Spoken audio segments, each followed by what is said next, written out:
जय हिंद। Welcome to S physics.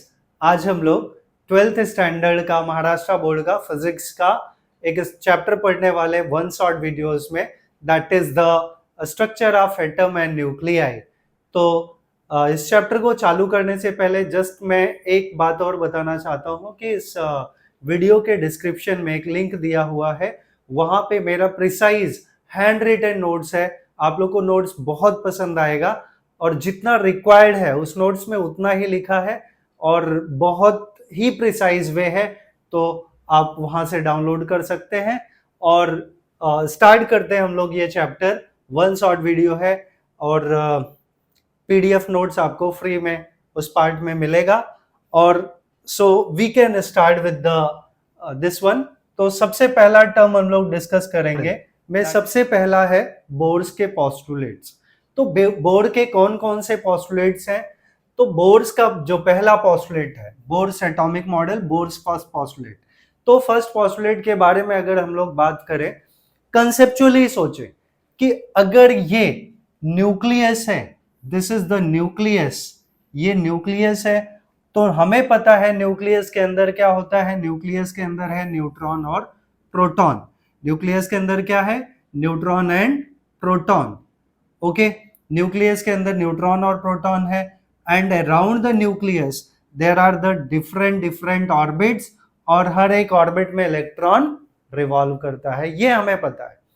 तो अब जरा हम सोचें कि इसके अंदर, ये न्यूक्लियस के अंदर जो न्यूट्रॉन और प्रोटॉन्स हैं, न्यूट्रॉन और प्रोटॉन, इसके चारों तरफ इलेक्ट्रॉन अगर रिवॉल्व करता है तो प्रोटॉन पे कौन सा चार्ज है?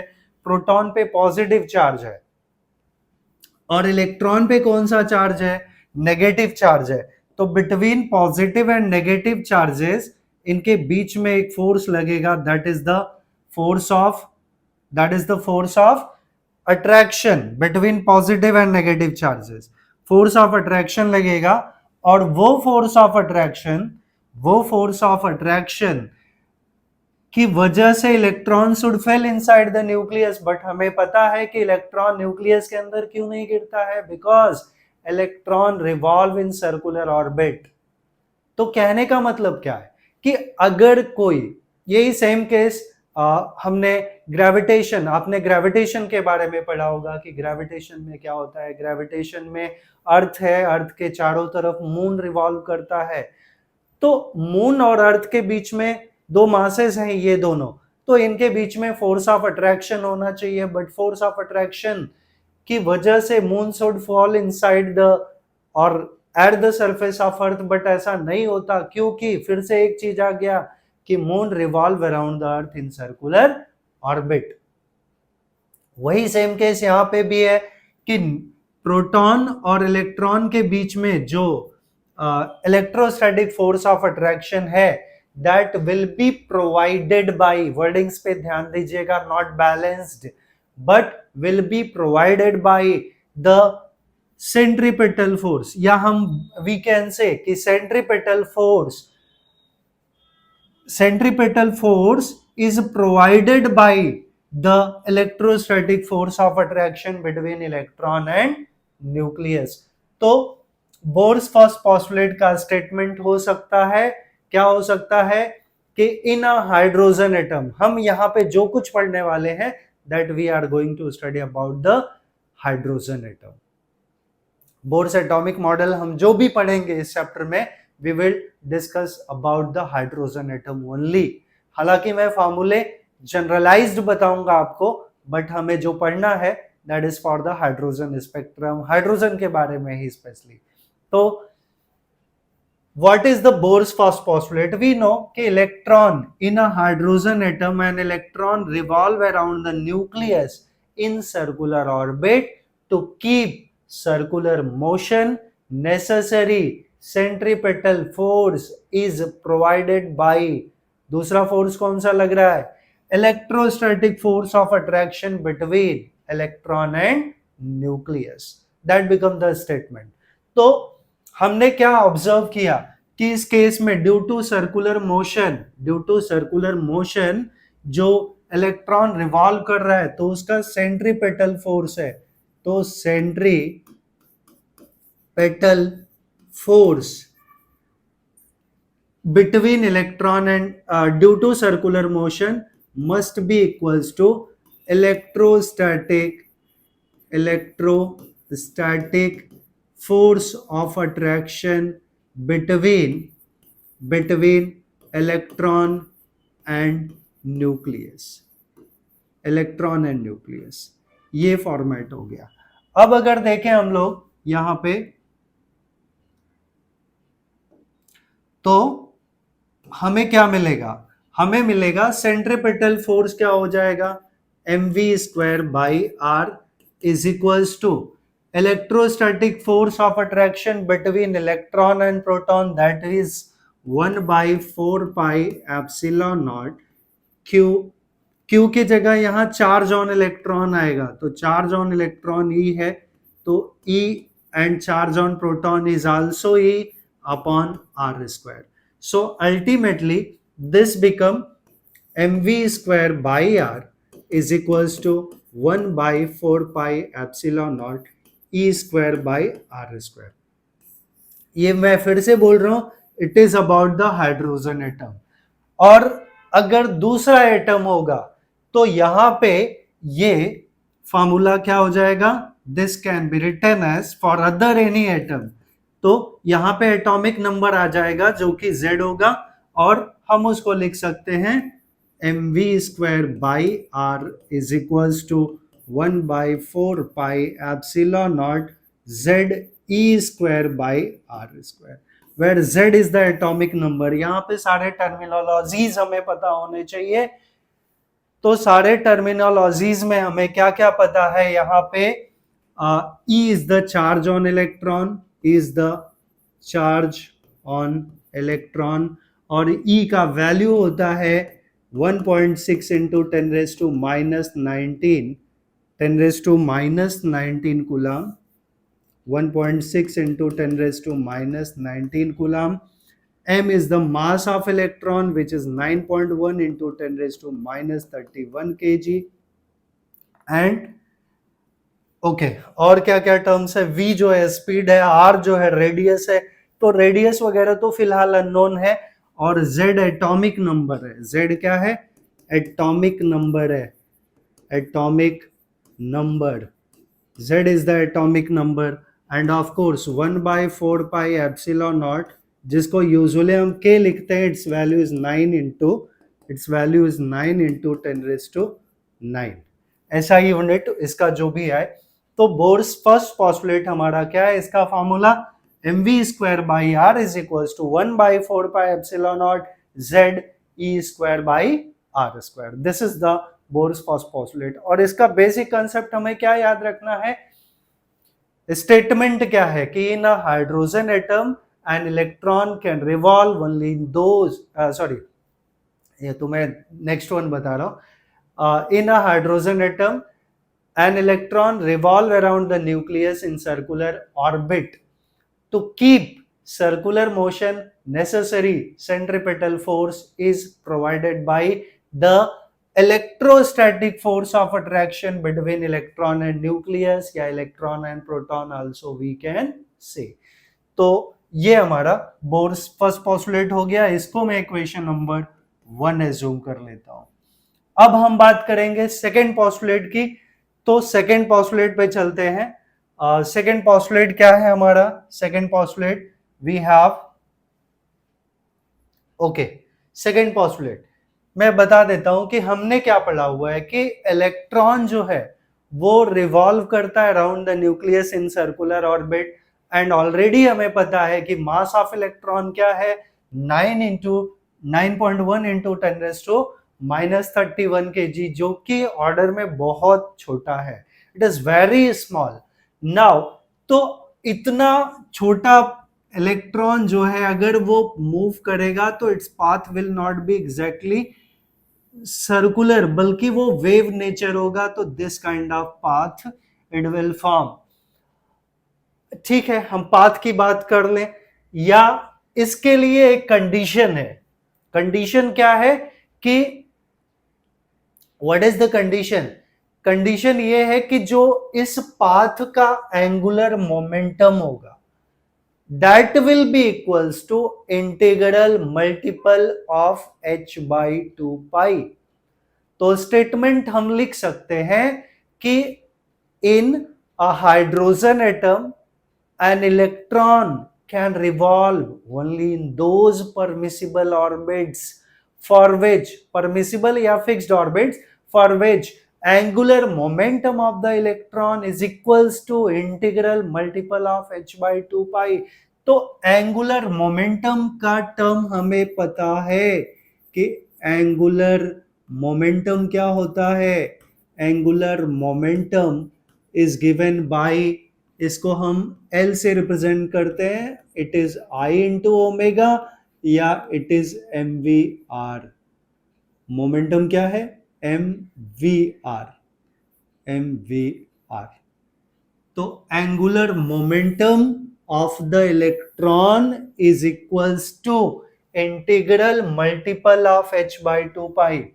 यहां पे स्टेटमेंट वही है कि the radius of the orbit in an electron can only take certain fixed values such that the angular momentum of the electron in these orbit is an integral multiple of h by 2 pi. Integral multiple of h by 2 pi. h being the Planck's constant. h क्या है? Planck's constant, and we know the value of h is 6.63 into 10 raised to minus 34 joule second. ठीक है, joule second. अच्छा, इसको थोड़ा और better way अगर हम लोग समझ लें, ऐसे बात करें तो सपोज मैं एक एग्जांपल ले रहा हूं, एग्जांपल के थ्रू समझा रहा हूं कि इसका वेव नेचर कैसा हो जाता है इलेक्ट्रॉन का. और ये वही एक्सप्लेनेशन है कि सपोज अगर कोई ट्रेन है that is moving with 200 kilometre per hour, तो ज्यादा कोई चेंज हमें दिखता नहीं है, या उसके अंदर जो पैसेंजर्स बैठे हैं they don't feel any different thing. But अगर उसी को हम थोड़ा और छोटा कर दे, बस है that is moving with 200 kilometre per hour, तो थोड़ा लगेगा कि स्पीड ज्यादा है. एंड अगर एक कार है और वो 200 किलोमीटर पर आवर के स्पीड से जा रही है तो थोड़ा और फील होगा. अब उसको भी छोटा कर दे, सपोज एक बाइक है and bike is moving with 200 kilometre per hour, तो जो उस पे बैठा है ना, it will feel the vibration in the bike. And अब उससे भी बॉडी अगर छोटा कर दे, क्रिकेट बॉल है, if that is thrown with the 200 kilometre per hour speed, then it will swing in air, अपना पाथ वो चेंज करेगा. उससे छोटा कर ले, एक निडल है that is moving with 200 kilometre per hour, तो एग्जैक्टली उसका पाथ सर्कुलर नहीं होगा. और ये इलेक्ट्रॉन है जिसका mass 9.1 into 10 raise to minus 31 kg है, it is very very small. तो हम कैसे बोल सकते हैं इसका पाथ एग्जैक्टली सर्कुलर होगा? इट विल थोड़ा वेव नेचर लाइक थिंग. और पर्टिकुलर यही है कंडीशन, ये कंडीशनल है कि इस पाथ का जो एंगुलर मोमेंटम होगा mvr, that will be equals to integral integer multiple of h by 2 pi. यही हमारा बोर सेकंड पोस्टुलेट है. तो bore second postulate states that, once again I will repeat the statement, if in a hydrogen atom, in a hydrogen atom an electron can revolve only in those permissible orbits for which the angular momentum of the electron is equals to integral multiple of h by 2 pi. This is the Bohr's second postulate. तो मैंने सारा term यहाँ पे लिखा हुआ, angular momentum of the electron is equals to integer है, n is the integer which is the principal quantum number या number of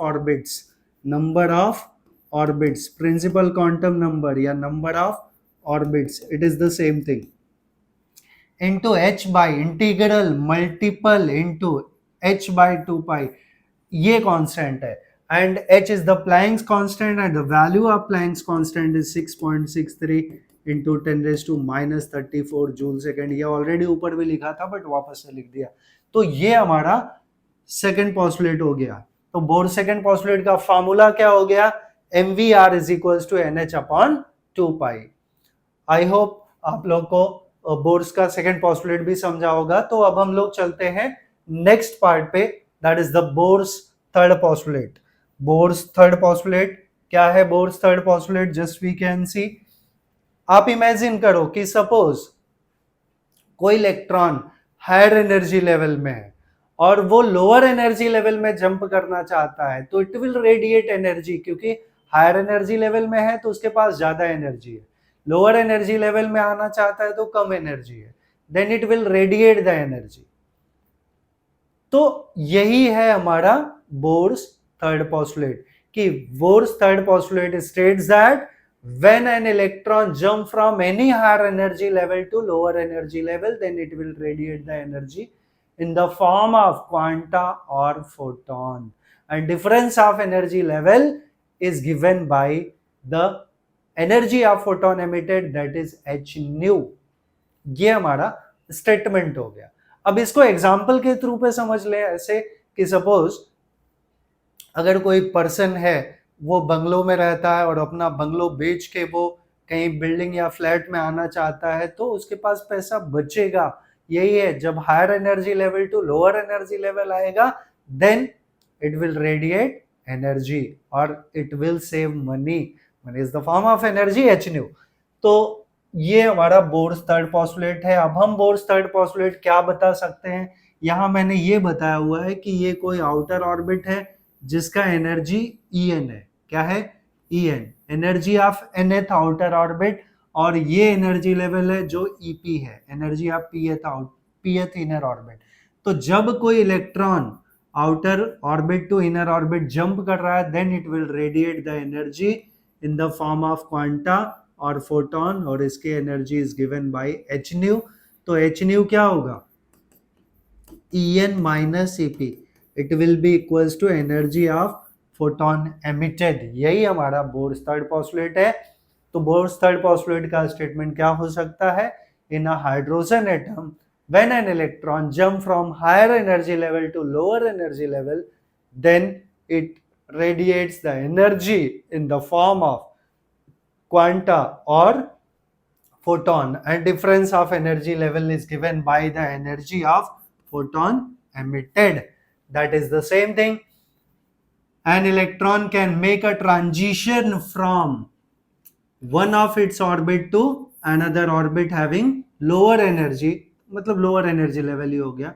In doing so, it emits the photon of energy equal to the difference in its energies in the two orbits. तो मान लेते हैं कि ये outer orbit का energy En है और प्रीवियस ऑर्बिट का Ep है, तो difference of En minus Ep is given by h nu. It is the Bohr's third postulate. तो हमने अब तक 3 पॉस्टुलेट पढ़ा.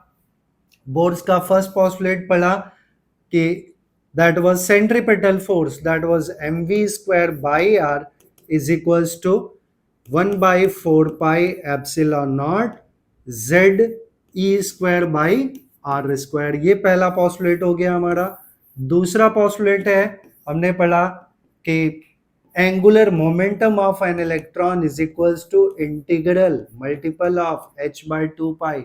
और तीसरा पॉस्टुलेट जो अभी पढ़ा हमने, वो तीसरा पॉस्टुलेट क्या है?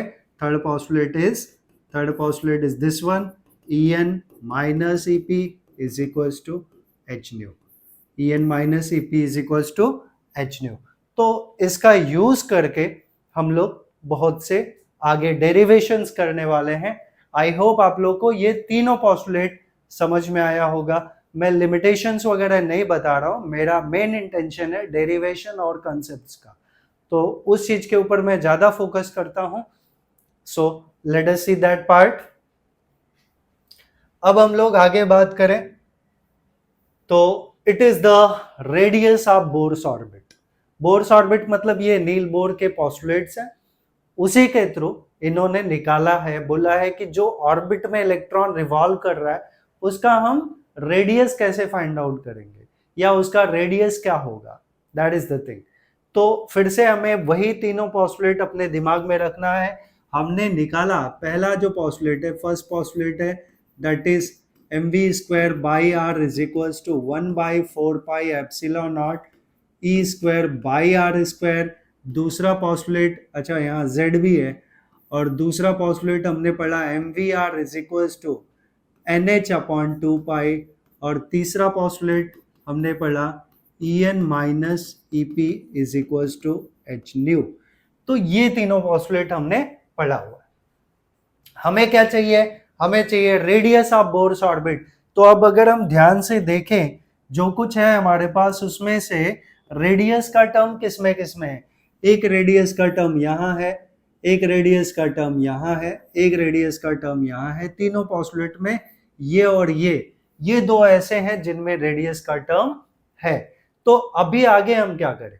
यहाँ पे थोड़ा सा एक्सप्लेनेशन हमने दे दिया है कि ये जो है न्यूक्लियस है, न्यूक्लियस के अंदर क्या है? Neutron plus proton, and around the nucleus at distance r, at radius r, with radius r any electron is revolving with velocity v. इस इलेक्ट्रॉन का वेलोसिटी v है, मास of electron is m, and charge on electron is e। तो हमें निकालना क्या? हमें चाहिए radius. इसका रेडियस क्या होगा? कौन कौन से फैक्टर के ऊपर रेडियस डिपेंड करेगा? That is to be calculators, वही हमें फाइंड आउट करना है। तो यहां छोटा सा एक्सप्लेनेशन लिखा है। अब सोचना यहां पे ये है कि अगर हम दोनों पॉस्टुलेट को ध्यान से देखें, बोर्स के फर्स्ट पॉस्टुलेट को और बोर्स के सेकंड पॉस्टुलेट को, तो दोनों पॉस्टुलेट्स में हमें क्या मिलता है? दोनों पॉस्टुलेट्स में हमें मिल रहा है, ये पॉस्टुलेट्स में भी रेडियस मिल रहा है, इस पॉस्टुलेट में भी रेडियस मिल रहा है। बाकी सारे टर्म्स कांस्टेंट है, बट वेलोसिटी भी एक टर्म है जो वेरिएबल है। तो हम रेडियस को वेलोसिटी के टर्म में नहीं लिख सकते, हमें रेडियस को इंडिपेंडेंट टर्म्स चाहिए, वेलोसिटी के टर्म में नहीं लिख सकते, बिकॉज अगर हम रेडियस बढ़ा देंगे तो वेलोसिटी विल इंक्रीज। तो हमें रेडियस को वेलोसिटी के टर्म में नहीं निकालना है। तो हम क्या करें? इस केस में हमारे पास दो ऑप्शन है, इसमें भी वेलोसिटी है और इसमें भी वेलोसिटी है, फर्स्ट में भी है, सेकंड में भी है।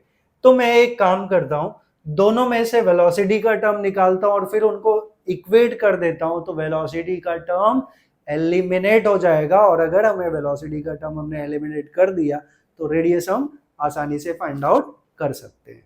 तो वो चीजें हम अप्लाई कर दें। So now I can write according to Bohr's first postulate. तो पहला पार्ट में लिख रहा हूं, now according to Bohr's first postulate, according to first postulate, Bohr's first postulate, Bohr's first postulate क्या है? First postulate, it is mv square by r is equals to 1 upon 4 pi epsilon naught E square by R square into Z. क्योंकि मैं सिर्फ hydrogen के लिए नहीं निकाल रहा हूं, मैं जनरलाइज निकाल रहा हूं, बट आप लोग जब सिर्फ हाइड्रोजन के लिए लिखोगे तो वहां जेड का वैल्यू 1 डाल देना। तो यहां से एक आर इस आर से कैंसिल, और कोई टर्म कैंसिल नहीं होगा। तो हमें मिला v square is equals to 1 by 4 pi epsilon naught Z E square by m into M नीचे चला जाएगा और ये r एक बचा हुआ है, m into R, it is the v square. मैं इसको इक्वेशन नंबर 1 ले लेता हूं, I will take it as equation number 1। Fine, 1 ले लेते हैं, this is our equation number 1 से, sorry, this is equation number 1। अब दूसरा वेलोसिटी का टर्म हमें कहां से मिलेगा? सेकेंड पोस्टुलेट से। तो सेकेंड पोस्टुलेट देखें हम, now second part, according to Bohr's second postulate, according to Bohr's second postulate, second postulate, second postulate क्या है हमारा? सेकेंड पोस्टुलेट यहां पे है mvr is equals to nh upon 2 pi. तो वो पार्ट हम लिख दें। So we have mvr is equals to nh upon 2 pi. अब देखें यहां से भी हमें वेलोसिटी निकालना है, तो v क्या हो जाएगा? It will B nh upon 2 pi mr, ये वेलोसिटी हो गया। लेकिन इसमें क्या है, यहां v स्क्वायर है और यहां सिर्फ v है, तो यहां हमें v स्क्वायर करना पड़ेगा। सो देयरफॉर v स्क्वायर, हम दोनों साइड का स्क्वायर कर ले, स्क्वायरिंग बोथ द साइड, तो v स्क्वायर क्या मिलेगा हमें, v square will be n square h square upon 4 pi square m square r square, ये v स्क्वायर मिल गया। नाउ दिस इज इक्वेशन 2 से। अब दोनों इक्वेशन को हम क्या करें, इक्वेट कर लें। क्यों इक्वेट कर लें, बिकॉज दोनों के LHS आर सेम, दोनों के LHS में v स्क्वायर है और v स्क्वायर है, तो RHS को हम इक्वेट कर सकते हैं ना, तो कर लेते हैं। So now equating equation 1 and 2, तो इक्वेट करें हम इन दोनों को, तो now equating equation 1 and 2, so now equating equation 1 and 2, दोनों को इक्वेट करेंगे, तो यहां वाला पहले लिख दें, कहीं वाला पहले लिख दो, कोई फर्क नहीं पड़ता। 1/4 pi epsilon naught z e square by M R is equals to, इसका RHS ये part, n square h square upon 4 pi square m square r square.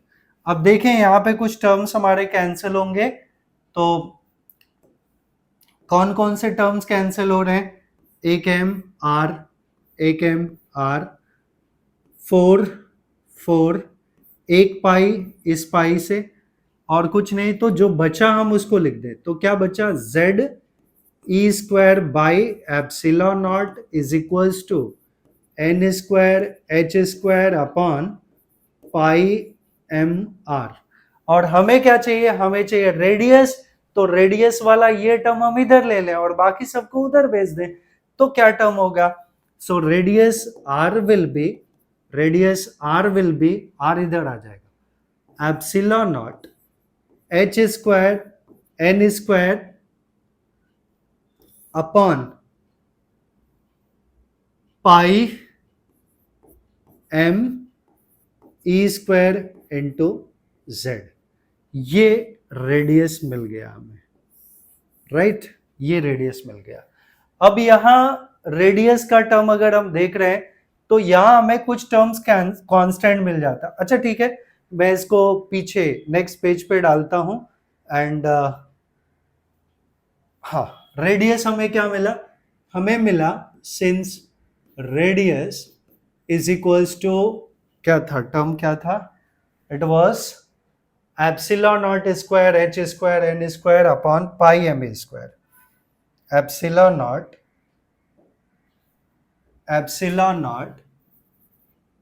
h square n square upon pi m e square into z, ये radius का term हमें मिल गया। ठीक है, अब यहां पे देखें तो एप्सिलॉन नॉट का जो वैल्यू है वो है 8.85 इंटू 10⁻⁻12, h का value 6.63 into 10⁻34 joule second, n number है, पाई का value 3.14, I will not right, m is the mass of electron which is 9.1 into 10⁻31 kg, and E, charge on electron, is 1.6 into 10⁻19 coulomb, and Z is the atomic number, so I can say therefore for, अच्छा यहाँ पे मैं एक और चीज लिख देता हूँ कि for hydrogen atom Z is equals to 1, sorry, I will write Z is equals to 1, okay, Z is equals to 1, Z is equals to 1 for hydrogen atom. So therefore what we can say, इसमें से epsilon naught h square upon pi m e square, ये पूरा का पूरा constant हो जाएगा और इसका वैल्यू, जो वैल्यू हम सब डालेंगे यहाँ सब्स्टिट्यूट करेंगे, तो इसका वैल्यू हमें मिल जाता है 0.53 इंटू 10⁻⁻10 मीटर। तो रेडियस हमें इन जनरल क्या मिला?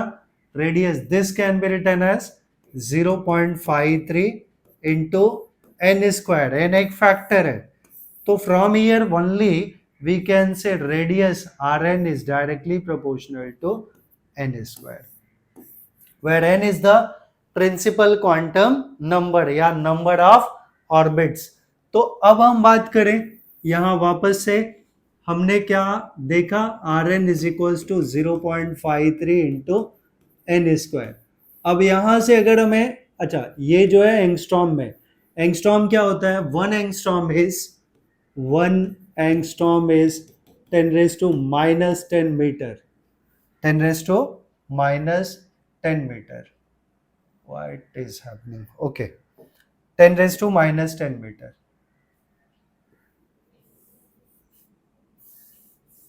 Sorry, 10⁻⁻10 मीटर, ये एंगस्ट्रॉम का वैल्यू। तो R1 कितना होगा? 0.53 इंटू 1 का square will be 0.53 angstrom. R2 क्या होगा? इट विल बी 0.53 इंटू 2 का स्क्वायर, मतलब 4 से आपको मल्टीप्लाई करना है तो 2.12 एंगस्ट्रॉम। ऐसे ही हमें जो भी वैल्यू चाहिए that we can find out. तो आपको ये वैल्यू याद रखना है रेडियस का, दो वैल्यू, एक है Rn is equals to epsilon naught H square N square upon pi M E square into Z, और दूसरा ये Rn is equals to 0.53 into N square. ये वैल्यूज आपको याद रहनी चाहिए। तो हम आगे चलते हैं नेक्स्ट पार्ट पे। ये रेडियस वाला पार्ट हो गया, तो रेडियस को हम लोग याद रखेंगे। Next one is the energy of Bohr's orbit. Energy of Bohr's orbit, energy of Bohr's orbit. आप जरा इमेजिन करिए कि कोई इलेक्ट्रॉन अगर सर्कुलर ऑर्बिट में घूमता है, तो एक तो घूम रहा है विद द सर्टेन वेलोसिटी, अगर वेलोसिटी है और इलेक्ट्रॉन का मास है तो it will have it's kinetic energy. तो अगर कोई रिवॉल्व कर रहा है electron around the nucleus in circular orbit with the certain velocity v, with the certain speed v, then it will have its kinetic energy। दूसरा, अगर electron जो है एक फिक्स्ड ऑर्बिट में घूम रहा है, तो हमने ये भी पढ़ा, energy possessed in a body due to fixed position is called potential energy, so it will have potential energy also. और काइनेटिक होगा, पोटेंशियल होगा तो टोटल एनर्जी भी होगा, और टोटल होगा तो बाइंडिंग एनर्जी भी होगा, that also we can find out. तो वन बाय वन हम सारे एनर्जी के बारे में बात करते हैं। तो यहां हमने लिया है कि ये न्यूक्लियस है, एक एटम लिया है जिसका न्यूक्लियस है, न्यूक्लियस के अंदर न्यूट्रॉन प्रोटॉन है, एंड अराउंड द न्यूक्लियस एक फिक्स्ड ऑर्बिट है, और इस ऑर्बिट में इलेक्ट्रॉन जो है जिसका मास m है, चार्ज E है, that is moving with speed v, या एट एनी इंस्टेंट उसकी वेलोसिटी v है। तो यहाँ पे वही लिखा है, let an electron is revolving around the nucleus of radius r with velocity v, m be the mass of electron and d be the charge on electron, already हमने पहले मेंशन किया हुआ है। तो इसमें हम बात करते हैं सबसे पहले काइनेटिक एनर्जी के बारे में। तो पहला टर्म हम निकालते kinetic energy. Since I can से, since electron is revolving with velocity v, yeah, with constant speed v, anything just we can write, therefore it will possess kinetic energy। तो since kinetic energy is half mv square, ये kinetic energy का formula. अभी mv square का term हमें लाना पड़ेगा जबरदस्ती, अब हम एक काम करते हैं according to Bohr's first postulate. Bohr's first postulate से काम करें तो बोर्स फर्स्ट पोस्टुलेट क्या है? Now according to Bohr's first postulate, according to Bohr's first postulate, Bohr's first postulate के हिसाब से mv square by r is equals to 1 by 4 pi epsilon naught e square by r square into z। तो ये r इस r से cancel हो गया तो हमें मिला mv square is equals to 1 by 4 pi epsilon naught z e square by r, ये टर्म बचा। अब हम देख रहे हैं काइनेटिक एनर्जी का फॉर्मूला क्या है? हाफ mv स्क्वायर, और यहां हमें क्या मिल चुका है? mv square. तो it is better for us कि हम दोनों साइड में हाफ का मल्टीप्लिकेशन कर दें। तो इधर हाफ कर दिया और इधर हाफ कर दिया। अब ये जो पार्ट है LHS वाला वो क्या बन गया? Kinetic energy. तो हम लिख सकते हैं therefore kinetic energy which is half mv square, इतना पार्ट हमारा काइनेटिक एनर्जी हो गया। तो kinetic energy is equal to, ये 4 2 जा कितना हो जाएगा? 8। तो 1 by 8 pi epsilon naught, 8 pi epsilon naught Z E square by R, Z E square by R. ये हमें मिल गया काइनेटिक एनर्जी का टर्म, काइनेटिक एनर्जी का टर्म हो गया, और इसको हम ले लेते हैं इक्वेशन 1।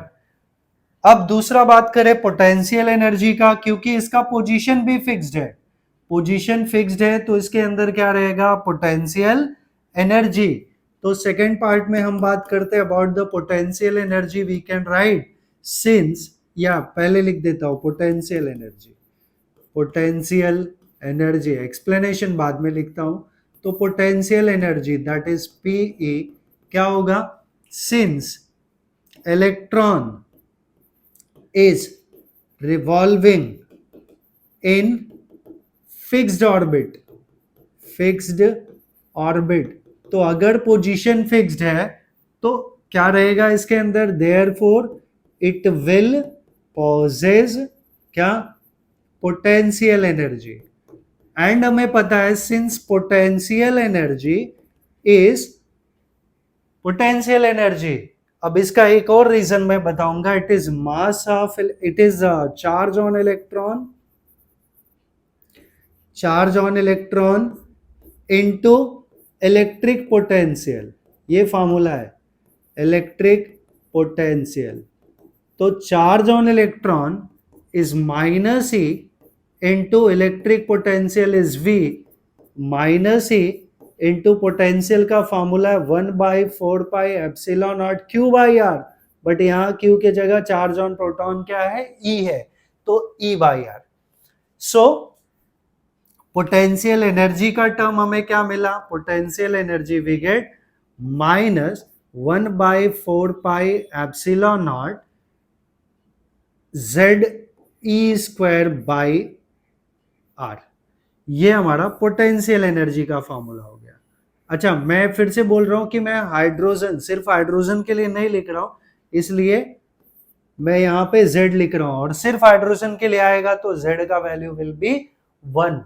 एटॉमिक नंबर Z क्या है? Atomic number, atomic number for hydrogen will be 1। तो हमने निकाला काइनेटिक और पोटेंशियल। एक एडिशनल इंफॉर्मेशन मैं यहां से दे दूं आप लोग को कि ऑलरेडी हमने पढ़ा है कि सिंस वर्क डन, या हमने पढ़ा इलेक्ट्रिक पोटेंशियल का term, since electric potential is work done per unit charge, right? तो वर्क डन क्या मिला? It will B charge into electric potential. अब यहां चार्ज ऑन इलेक्ट्रॉन हो गया, इस पार्ट में charge on electron into electric potential. और हमें पता है कि since electric potential is 1 by 4 pi epsilon naught Q by R, तो यहां पे instead of Q by R क्या हमारा? ई बाई आर है। तो ये कंसेप्ट हो गया। हमने काइनेटिक का फॉर्मूला निकाल लिया, हमने पोटेंशियल का निकाल लिया, अब टोटल एनर्जी निकालेंगे। तो उसके लिए हम लोग चलते हैं नेक्स्ट पेज पे। अब मैं फिर से यहाँ पे काइनेटिक और पोटेंशियल दोनों टर्म्स को मुझे लिखना पड़ेगा। तो काइनेटिक एनर्जी का फॉर्मूला क्या है? It is 1/8 pi epsilon not, 1/8 pi epsilon not, since kinetic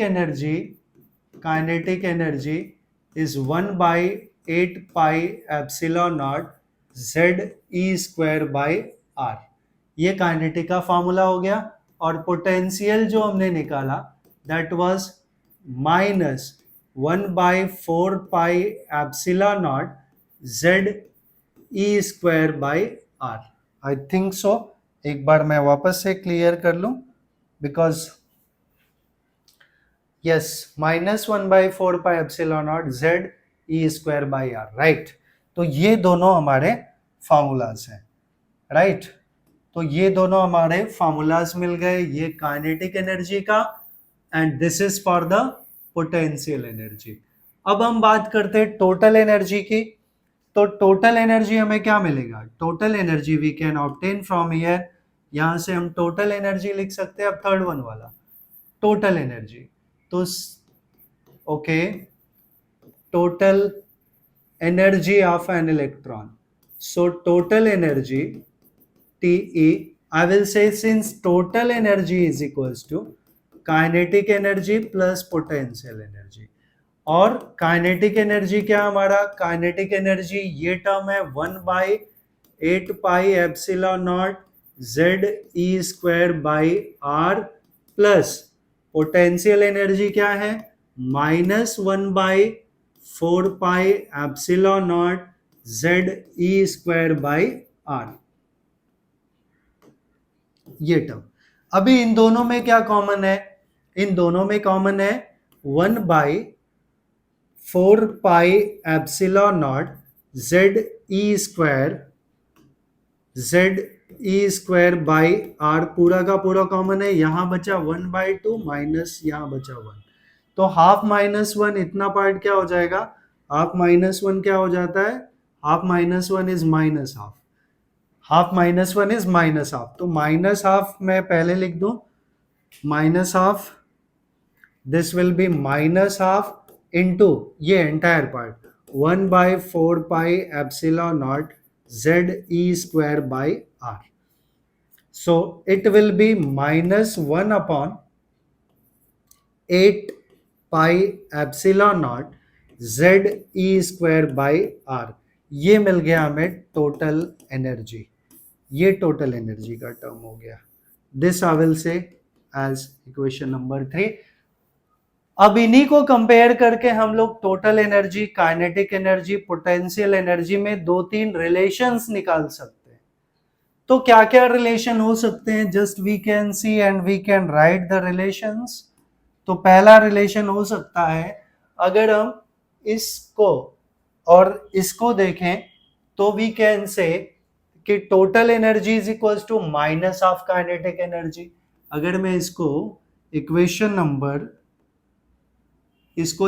number 1 ले लूं, इसको 2 ले लूं और इसको 3 ले लूं, तो फ्रॉम 1 एंड 3 हमें मिलेगा, फ्रॉम इक्वेशन 1 एंड 3।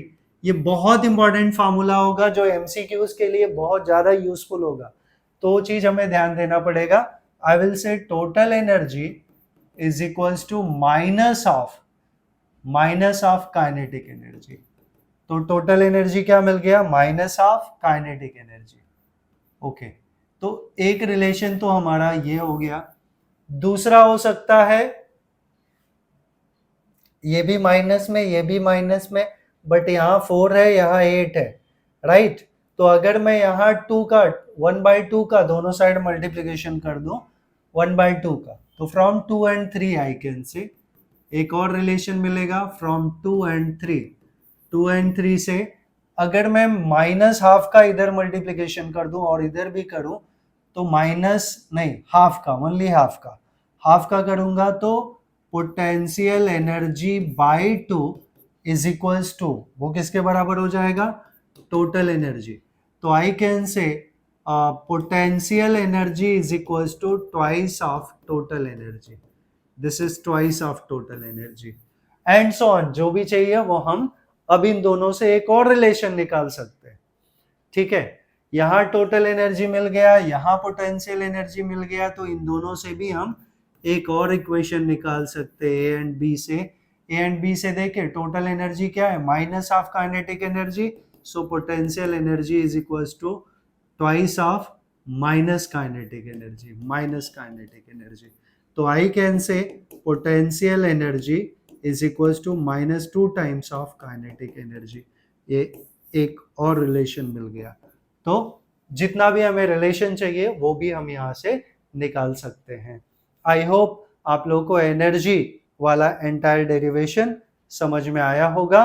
तो अब हम चलते हैं अगले पार्ट पे। यहाँ पे मैंने वही चीज रिलेशन है, वो रिलेशन हमने वहां भी कर लिया था, काइनेटिक एनर्जी निकाला था, पोटेंशियल एनर्जी निकाला, टोटल एनर्जी निकाला, फिर तीनों को कंपेयर करके यहाँ एक रिजल्ट लिख दिया। तो ये ऑलरेडी हमने पिछले वाले में भी किया था। अब देखें, अच्छा अभी मैंने टोटल एनर्जी फाइंड आउट नहीं किया। टोटल एनर्जी जो हमने निकाला है अब उसमें हमें एक वैल्यू सब्स्टिट्यूट करनी है। तो मैं पिछले वाले पार्ट पे वापस चलूंगा और यहाँ देखेंगे हम टोटल एनर्जी हमने क्या निकाला है। हमने टोटल एनर्जी निकाला है -1/8πε0 Z E square by R. तो याद रहे हमें टोटल एनर्जी हमने क्या निकाला है, total energy is equals to -1/8πε0 Z E square by R.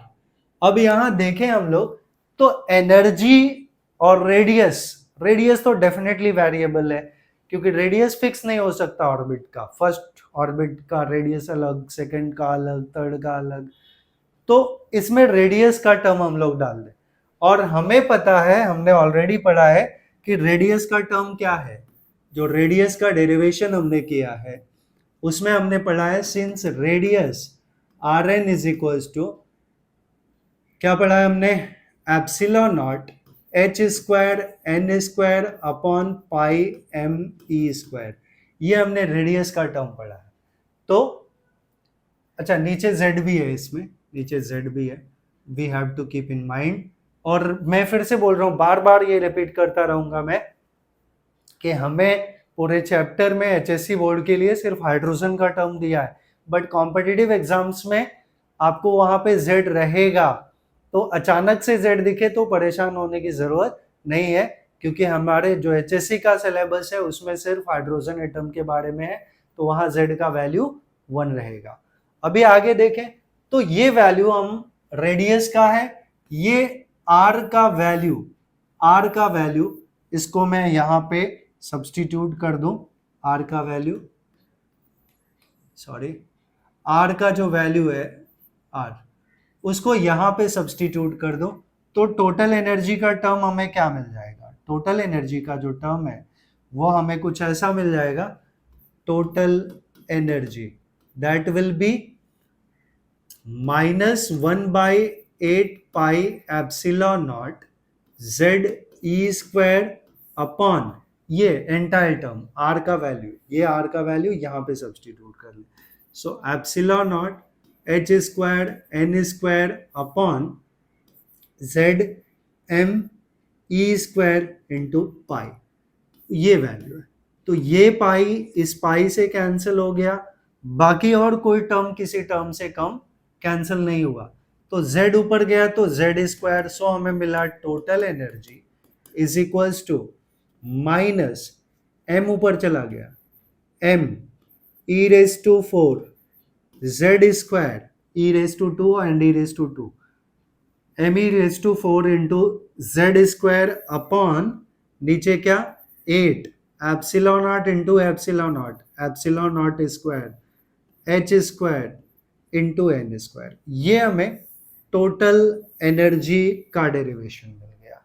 अब इसमें देखें हम ऑलरेडी कुछ टर्म्स कांस्टेंट है, यहां पे minus m e square e raise to 4 z square z is a number upon या z का वैल्यू हाइड्रोजन के लिए मैं 1 ही ले लेता हूं, तो 8 epsilon naught square H square, इतना पूरा टर्म कांस्टेंट हो गया। यहां मैं z का वैल्यू 1 ले रहा हूं, keep that in mind, z का वैल्यू 1 लेने पे, तो यहां z का वैल्यू 1 लेने पे ये वैल्यू मुझे मिलेगा -13.6 इंटू 1.6 इंटू 10⁻⁻19। ये वैल्यू मुझे मिलेगा जब मैं सबके वैल्यूज यहां पे सब्सटीट्यूट करूंगा। तो इस टर्म को हम लोग फर्दर लिखते हैं -13.6 इलेक्ट्रॉन वोल्ट, ये जूल में आता है, this term comes in joule. तो एनर्जी का जो हमें टोटल एनर्जी का फॉर्मूला मिलेगा वो मिलेगा total energy, therefore I will say total energy is equals to -13.6 divided by n square electron volt. ये टोटल एनर्जी का फॉर्मूला मिल गया। तो from here also we can say total energy is inversely proportional to n square. Total energy is inversely proportional to n square. And okay, और ये भी formula हमें मिल चुका है। तो यहां से मैंने काफी वैल्यूज अलग अलग लिखा था, वो पार्ट मैं आप लोग को पीछे वाले स्लाइड्स में दिखा देता हूं। दिस वन नहीं, इसके पहले, इसके बाद दिस वन, ये स्लाइड में यहां मैंने En का वैल्यू लिखा है जो आया -13.6 upon n square in terms of electron volt. तो E1 क्या हो गया, -13.6 डिवाइडेड बाय 1 स्क्वायर, जो कि इतना है। E2 हमारा हो गया -13.6 डिवाइडेड बाय 2 स्क्वायर, क्योंकि inversely proportional to principal quantum number है। n यहाँ पे क्या है, नंबर ऑफ ऑर्बिट्स और प्रिंसिपल क्वांटम नंबर। तो अलग अलग एनर्जी लेवल के लिए ये फर्स्ट ऑर्बिट का एनर्जी, सेकेंड ऑर्बिट का एनर्जी, थर्ड ऑर्बिट का एनर्जी, फोर्थ ऑर्बिट का एनर्जी, ये हमें आगे भी याद रखना है क्योंकि मैं इसका यूज करने वाला हूं, इनफाइनाइट का 0। So these all the terms we have to remember. Okay, तो ये सब पार्ट जो है आपको आपके डिस्क्रिप्शन बॉक्स में इसका पीडीएफ का लिंक रहेगा, आप वहां से डाउनलोड कर सकते हैं। सो हम चलते हैं अभी नेक्स्ट पार्ट पे। तो next part we have relation between kinetic potential and total energy. ये भी ऑलरेडी कर चुके, तो ये पार्ट हम स्किप कर रहे हैं बिकॉज ये कहाँ कर चुके वो मैं बता रहा हूं, वो हमने यहाँ किया है। This one, relation between total energy and kinetic energy, kinetic energy and potential energy, and potential energy and total energy. So already ये कर चुके हैं, तो ये पार्ट हमने स्किप कर देना है। अभी नेक्स्ट पार्ट पे चलते हैं। तो next we have now hydrogen spectrum. Hydrogen spectrum, अभी हाइड्रोजन स्पेक्ट्रम के लिए एक कंट्रोवर्शियल चीज होने वाली है जो मैं पहले ही क्लियर कर दूं कि आप बोलोगे सर अगर मैं स्टेटमेंट स्टार्ट करूं कि in hydrogen atom when an electron jump from higher energy level to lower energy level, फिर आप बोलोगे सर हाइड्रोजन के पास तो सिर्फ एक ऑर्बिट है, बट आप एज्यूम करो कि अगर हमने हाइड्रोजन गैस को हीट किया तो उसको एनर्जी मिला, तो उसका ऑर्बिट एक्सपांड हुआ और फिर वो इलेक्ट्रॉन जंप कर सकता है from higher energy level to lower energy level. तो ऐसा ही केस यहाँ पे पॉसिबल है। तो जब electron higher energy level to lower energy level jump करेगा, it will radiate the energy in the form of quanta और फोटोन। अभी हमने थर्ड पोस्टुलेट यूज नहीं किया, यहाँ पे हमें थर्ड पोस्टुलेट ही यूज करना है। तो in hydrogen atom when an electron jump from higher energy level to lower energy level, higher energy level to lower energy level, it radiates the energy in the form of quanta or photon as a band which is called spectrum, and that is the hydrogen spectrum. तो हम hydrogen spectrum के लिए एक derivation निकालते हैं और approach इसका यही है कि अभी तक हमने थर्ड पोस्टुलेट यूज नहीं किया। En minus Cp is equals to H nu, ये हमने थर्ड पोस्टुलेट बताया था। अच्छा, यहाँ En माइनस Ep के जगह आपको E2 माइनस E1 मिल सकता है, EF माइनस EI मिल सकता है, EF for final, EI for initial. तो notations might be different and different, अलग अलग हो सकते हैं, बट मीनिंग सबका एक है। मैं nth outer orbit and P for previous orbit, ठीक है, nth outer orbit and EP for previous orbit, that is equals to h nu. तो हमने ये पॉस्टुलेट यूज नहीं किया। अच्छा, एक और चीज, अभी हमने एनर्जी का डेरिवेशन किया था और लिखा था energy E is equals to minus M E raise to 4 upon 8 epsilon naught square H square N square. ये हमारा एनर्जी का डेरिवेशन था, एनर्जी के फार्मूले का, ठीक है। ऊपर जेड स्क्वायर भी था, बट हम अब जेड नहीं लिख रहे हैं because strictly we are talking about the hydrogen spectrum and for hydrogen atomic number is 1। तो जेड का वैल्यू 1 हो गया, तो हम उसका कंसिडरेशन ही नहीं करेंगे। सो आगे हम बात करें तो एनर्जी ऑफ nth ऑर्बिट क्या होगा। तो आई कैन से since energy of nth orbit, energy of nth outer orbit, ये En क्या हो जाएगा, En will be वही पूरा formula minus M E raise to 4 upon 8 epsilon naught square H square N square. I will take it as 1, and energy of pth inner orbit, that is EP। तो हम क्या करने वाले हैं, हम यहाँ n के जगह क्या यूज कर लें, n के जगह p यूज कर लें। n के लिए n यूज किया था, अभी p के लिए यहाँ पे n स्क्वायर की जगह क्या आ जाएगा, p स्क्वायर। तो हमें नेक्स्ट टर्म क्या मिल जाएगा, minus M E raise to 4 upon 8 epsilon naught square H square P square, ये टर्म हो गया। Now I will take it as equation number 2।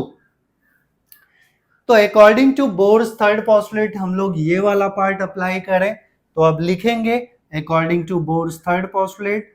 So we can say according to Bohr's third postulate, fine, according to Bohr's third postulate. So now according to Bohr's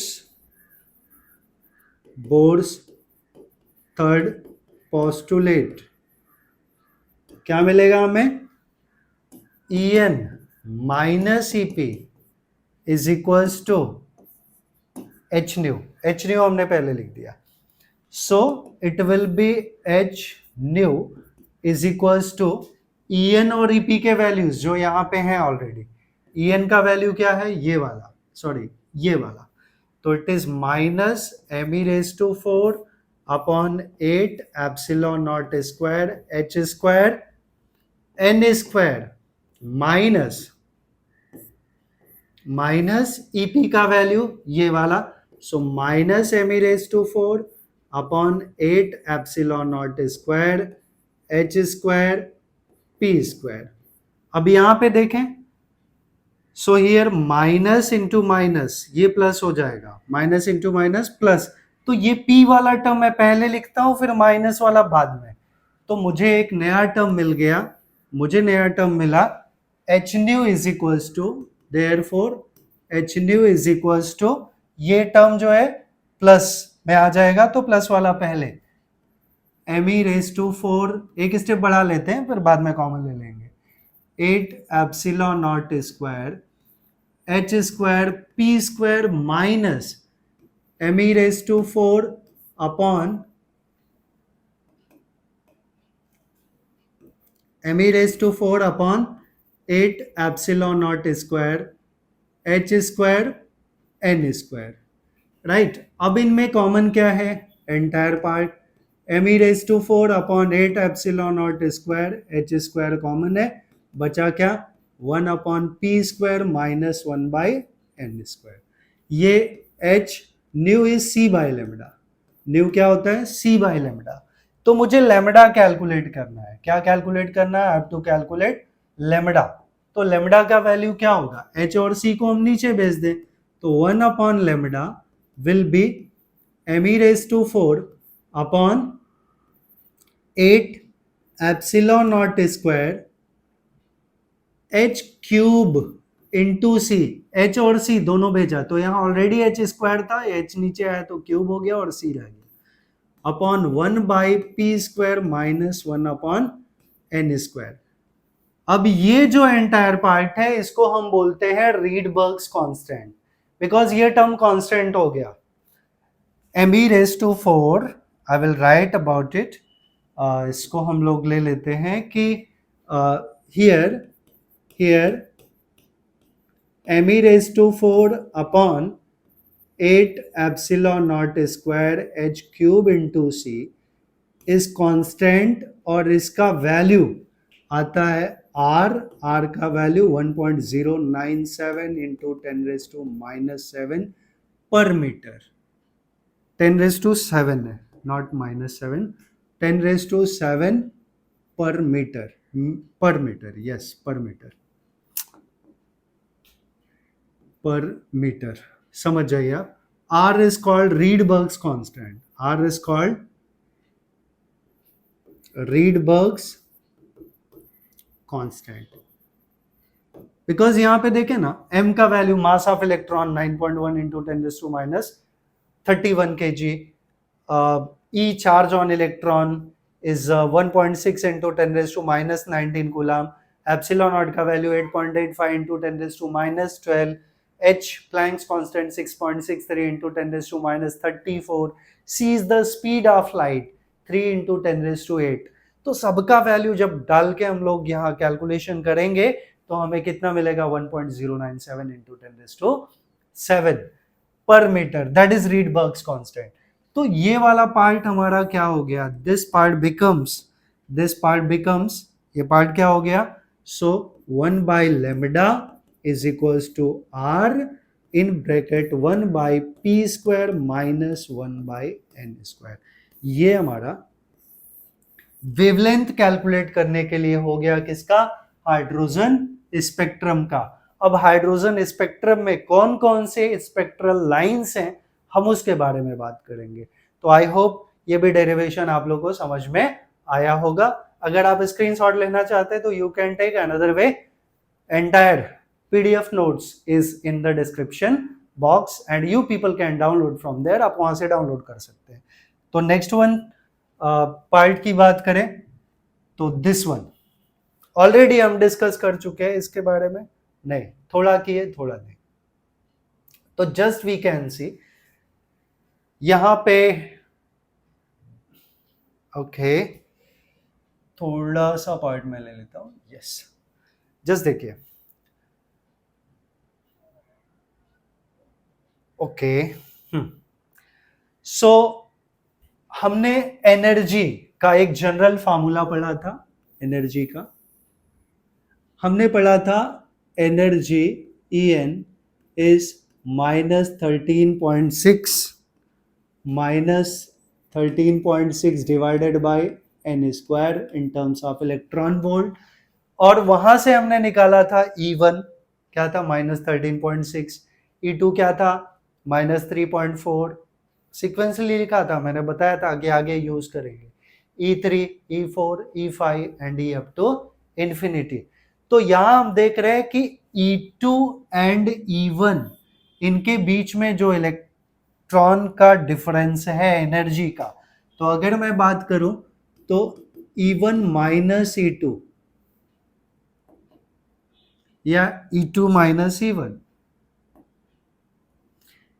E2 minus E1 जो energy का difference है वो है -3.4 minus of -13.6, तो ये आ गया 10.2 electron volt approximately.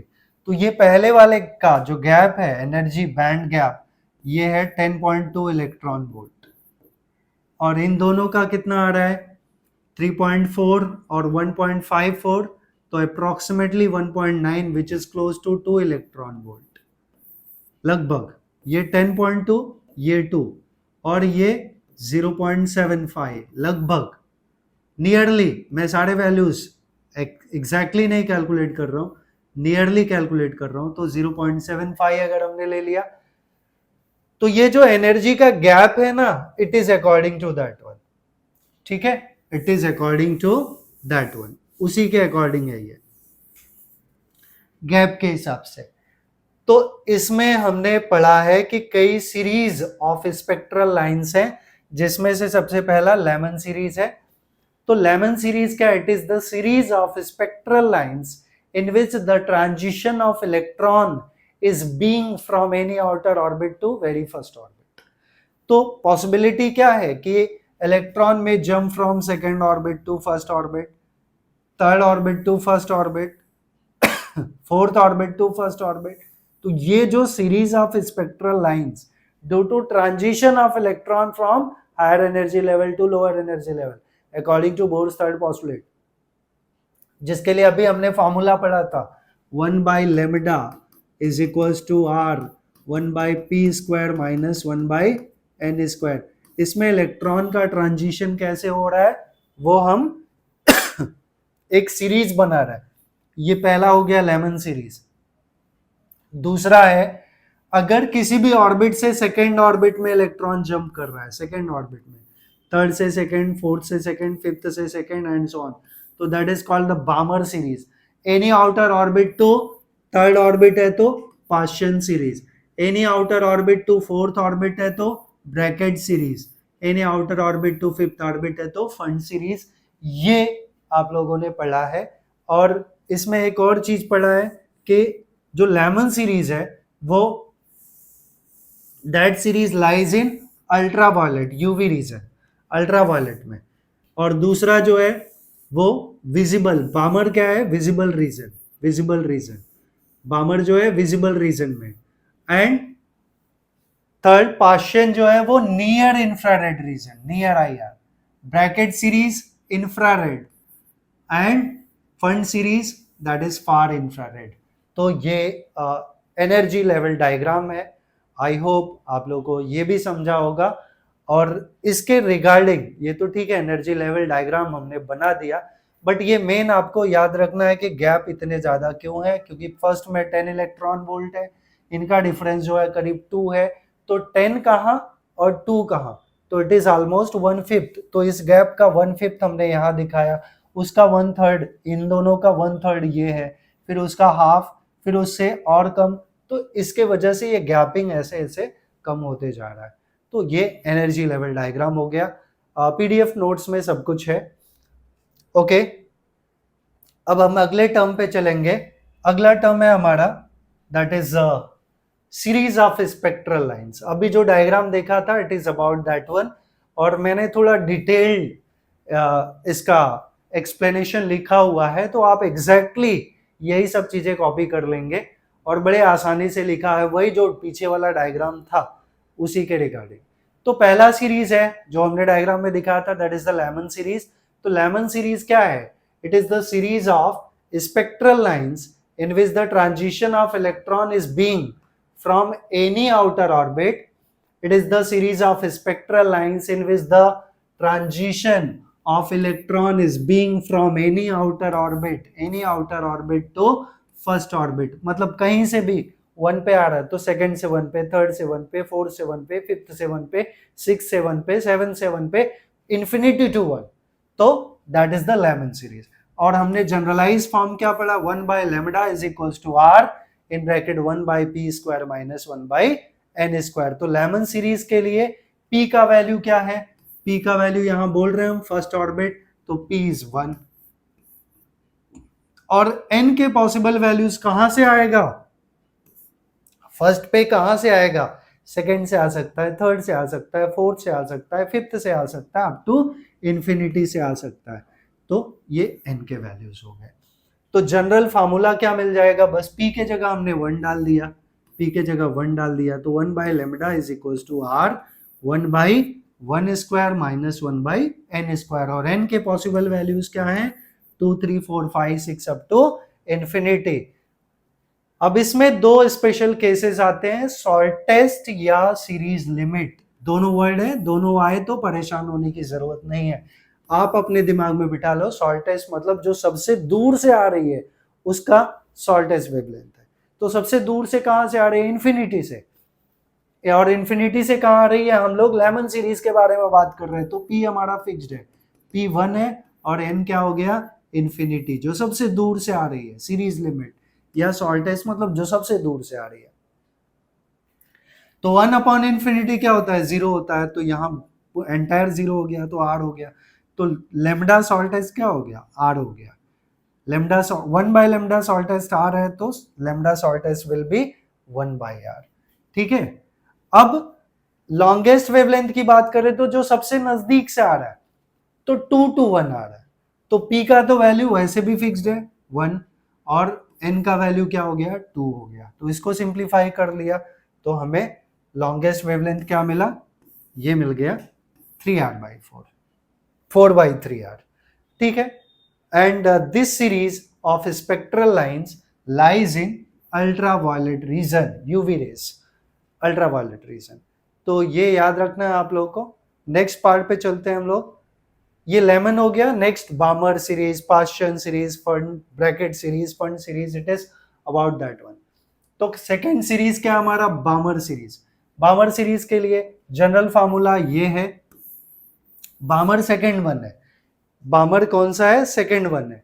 अगर मैं यहां से दिखाऊं आप लोग को, फिर से पीछे चलूं अगर मैं यहाँ पे, तो इस डायग्राम में आप देखिए बामर सीरीज, बामर सीरीज ये है, तो ये कहां पे आके खत्म हो रहा है? एन का वैल्यू 2 है, बट सॉरी पी का वैल्यू 2 है, जो प्रीवियस फिक्स्ड ऑर्बिट है वो 2 है, और एन के possible values 3, 4, 5, 6, 7 up to infinity.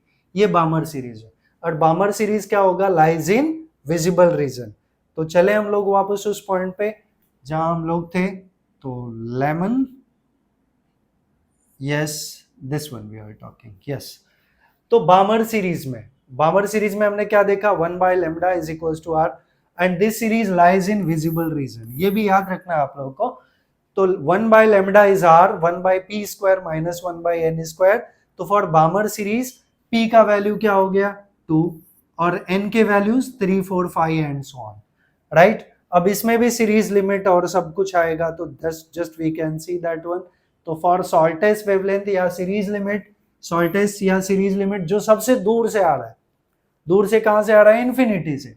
तो एन का वैल्यू इन्फिनिटी और पी का वैल्यू 2, तो पी का वैल्यू 2, एन का वैल्यू इन्फिनिटी। इसको सॉल्व कर लेंगे, बट मैंने नहीं किया हुआ है, अगर चाहिए तो आप कर लेना।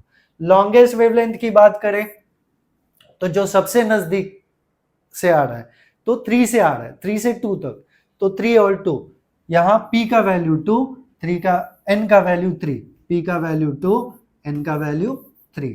यहां से हम कैलकुलेट कर सकते हैं। अच्छा, इसमें 4 स्पेशल केसेस हैं, lambda alpha, lambda beta, lambda gamma, lambda delta, और यहाँ ये P फिक्स है सबका 2 है, और N का 3, 4, 5, 6।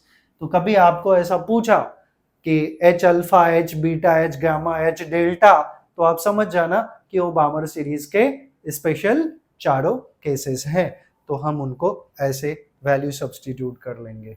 और जैसे मैंने बताया कि बामर series lies in visible reason. अब बामर के बाद हम बात करते हैं पास्चन सीरीज की। तो पास्चन सीरीज में हम देखें, पास्चन थर्ड सीरीज है, तो it is the series of spectral lines in which the transition of electron is being from any outer orbit to third orbit। तो थर्ड ऑर्बिट मतलब ये n का वैल्यू 3 हो गया, सॉरी p का value 3 हो गया, थर्ड ऑर्बिट में ही आके गिरेगा। तो जो फिक्स्ड ऑर्बिट है वो 3 है, और n के पॉसिबल वैल्यूज p3 हो गया, और n के possible values 4, 5, 6 up to infinity. इसमें भी शॉर्टेस्ट एंड लॉन्गेस्ट आएगा। तो शॉर्टेस्ट के लिए जो शॉर्टेस्ट है वो कहां से आ रही है? शॉर्टेस्ट मतलब कहां से आ रही है? इन्फिनिटी से। तो P का वैल्यू 3 और N का वैल्यू इन्फिनिटी, बाकी यही फॉर्मूला। लॉन्गेस्ट है तो P का वैल्यू 3 और N का value 4। And this series lies in infrared region. किसमें? Sorry, near infrared region, near infrared region. Next one is, ये हमने पास्चन बताया, ब्रैकेट सीरीज। ब्रैकेट सीरीज क्या है, ये नंबरिंग याद रखना है, लेमन पहला तो वहां पी का वैल्यू 1, बामर दूसरा पी का वैल्यू 2, पास्चन तीसरा पी का वैल्यू 3, उसके बाद ब्रैकेट सीरीज पी का वैल्यू 4, तो पी का वैल्यू क्या रहेगा 4 रहेगा और एन के values 5 6 7 and so on, right. तो यहां पे हम लोग वापस से शॉर्टेस्ट एंड लॉन्गेस्ट की बात करेंगे। तो शॉर्टेस्ट मतलब जो इंफिनिटी से आ रहा है, तो पी का वैल्यू 4, एन का वैल्यू इंफिनिटी, ठीक है। एंड लॉन्गेस्ट के लिए पी का वैल्यू 4 और जो सबसे नजदीक से आ रहा है तो एन का value 5। And this series lies in infrared region, ये infrared yes. Next one is Pfund series, तो it is the series of spectral line, ये पांचवा है, तो any outer orbit to fifth orbit, it is the series of spectral lines. I am talking about the Fund series. It is the series of spectral lines in which the electron, in which the transition of electron is being from any outer orbit to fifth orbit. It is the definition. It is the series of spectral lines in which the transition of electron is being from any outer orbit to fifth orbit. मतलब P हमारा 5 हो गया और n के values 6 7 8 and so on. P का value 5, n के value 7 6 up to infinity हो सकता है। और फार्मूला हमें पता है 1 by lambda is equals to r 1 by p square minus 1 by n square. And this series lies in far infrared region. तो आई होप ये मैंने पांचों series of spectral lines hydrogen के आप लोगों को एक्सप्लेन किया। I hope everything you people have understood, समझा है। और अगर सब कुछ समझ में आ रहा है तो प्लीज आप वीडियो को लाइक करिए, चैनल को सब्सक्राइब करिए और वीडियो को जितना ज्यादा से ज्यादा हो सकता है आप उसको शेयर करिए।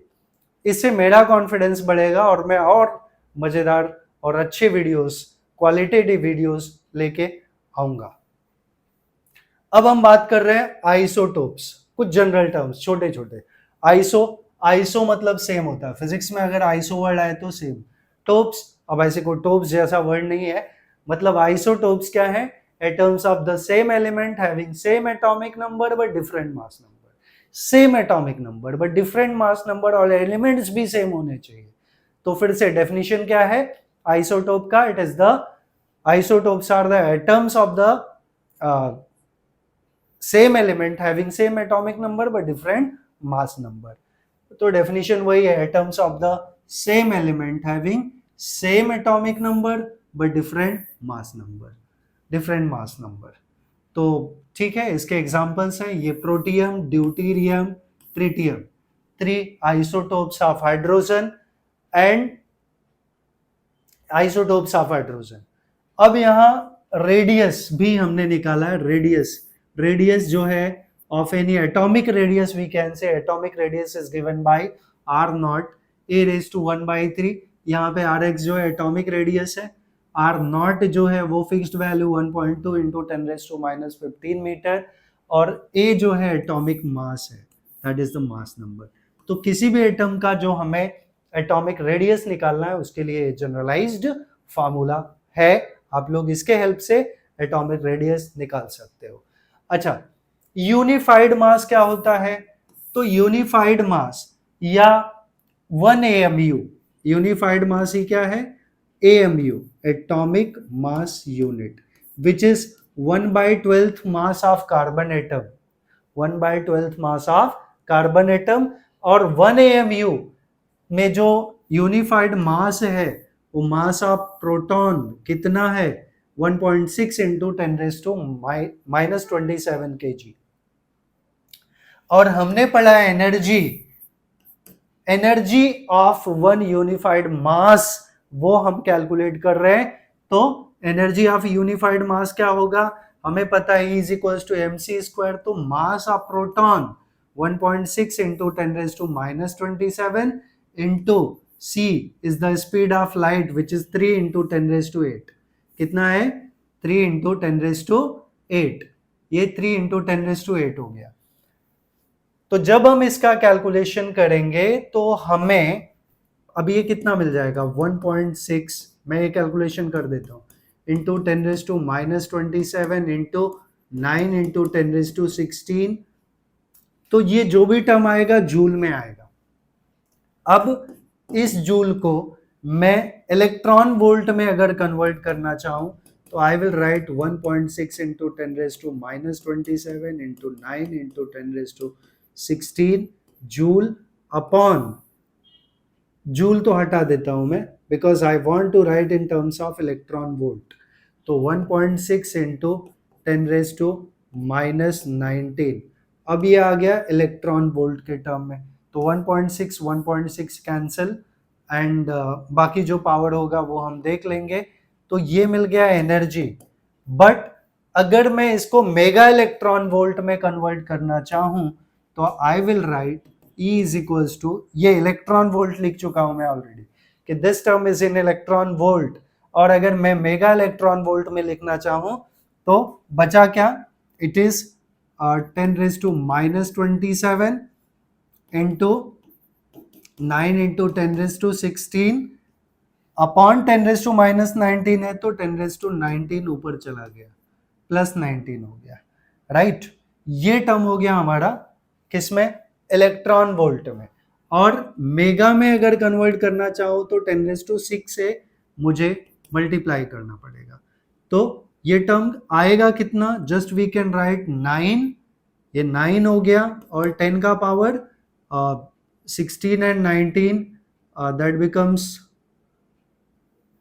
35, 35 minus 27 that is anyway 9.1 है, 1.6 ओके।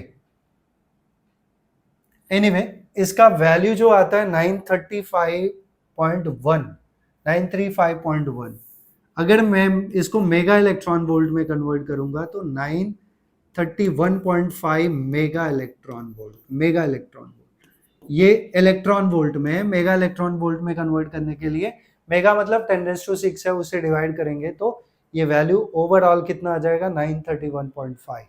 यहाँ शायद मैं कैलकुलेशन में नहीं, इट्स फाइन, 1.6 इंटू 10⁻⁻19 से हमने डिवाइड किया है, राइट। हाँ, ये वैल्यू यही आएगा। तो आप इसका भी ध्यान रखिएगा कि 1 हमें क्या मिला, energy of one unified mass is 931.5 mega electron volt. Energy of one unified mass is 931.5 mega electron volt. ये बहुत इंपॉर्टेंट रिलेशन है, आप लोग आगे इसका यूज करेंगे। अब मैं बात करूं मास डिफेक्ट की, तो what is the mass defect, mass defect क्या होता है।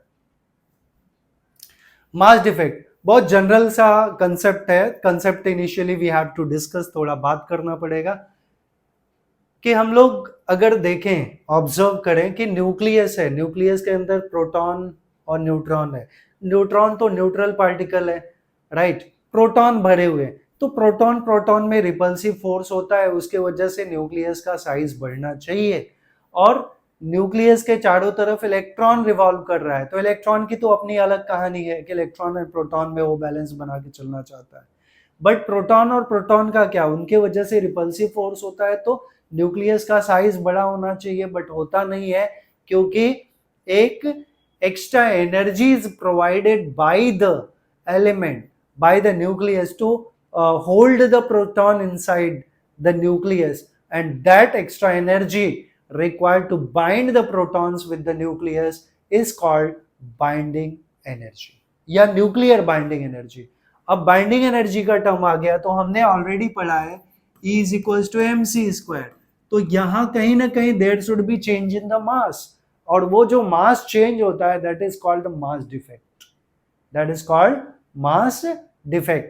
तो हम लोग अब यहाँ पे कंसेप्ट बिल्कुल उल्टा पढ़ने वाले, बिकॉज अब तक जो पढ़ा है वहां से ये चीजें बदल रही हैं।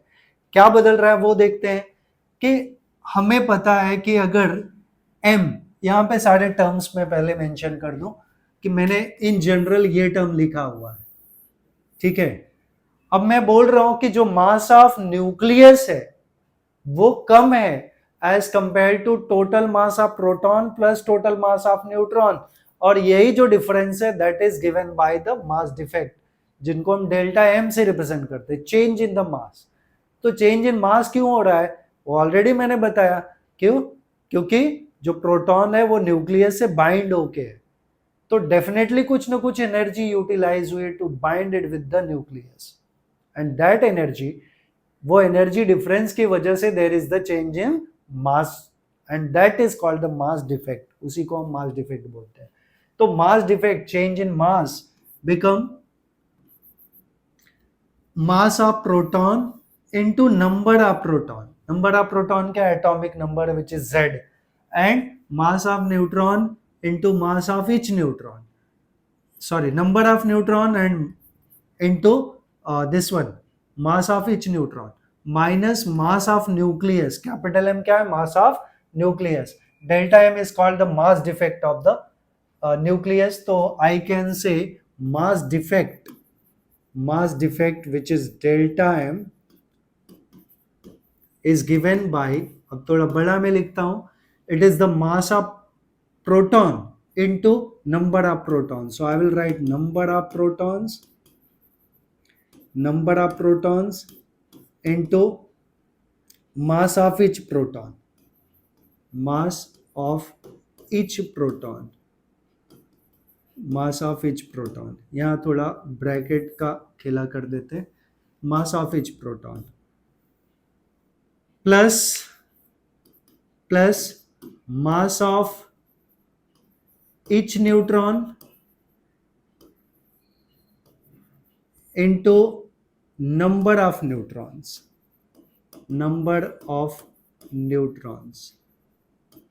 minus mass of nucleus, that is okay, mass of nucleus, या atomic mass also we can say, right? ये पूरा पार्ट हो गया। तो अब देखें मास ऑफ प्रोटॉन हमारा क्या है? Number of proton is the atomic number Z, mass of each proton mp, right, mp plus mass of neutron and number of neutron अगर मैं बात करूं तो Z माइनस a, नहीं a minus Z, mass number minus atomic number, a minus Z into mass of each neutron mn। ये हमें total mass of proton plus total mass of neutron मिल गया, minus mass of the nucleus, that gives the delta m, that is the mass defect. यही mass defect है, और यही मास defect की वजह से there is the nuclear binding energy, that is the reason for that. तो न्यूक्लियर बाइंडिंग एनर्जी हम आगे देखते हैं। ये मास डिफेक्ट आ गया। Next part is the nuclear binding energy. तो यहां तो मैंने लिख ही दिया है, कोई इशू नहीं है। ये total mass of proton plus total mass of neutron minus, ठीक है, मुझे वही लिखना था, इसकी जरूरत नहीं थी बाइंडिंग एनर्जी की। बाइंडिंग एनर्जी तो हम लिख देंगे। तो nuclear binding energy EB, it will be, ठीक है, एनीवे वही चीजें यहाँ पे लिखा है, mass number that is atomic number into mass of proton, तो that becomes the total mass of proton plus total mass of electron plus total mass of neutron, ये पूरा मास हो गया किसका? न्यूक्लियस का, minus mass of nucleus plus mass of electron, तो क्या बचा?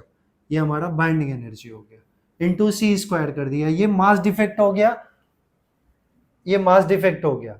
एंड क्यों किया है पता नहीं, इसका जरूरत ही नहीं था, ये तो ऐसे भी है कैंसिल होने वाला है, ब्रैकेट ओपन करेंगे तो कैंसिल होने वाला है, तो अल्टीमेटली वो लिखने का जरूरत नहीं है।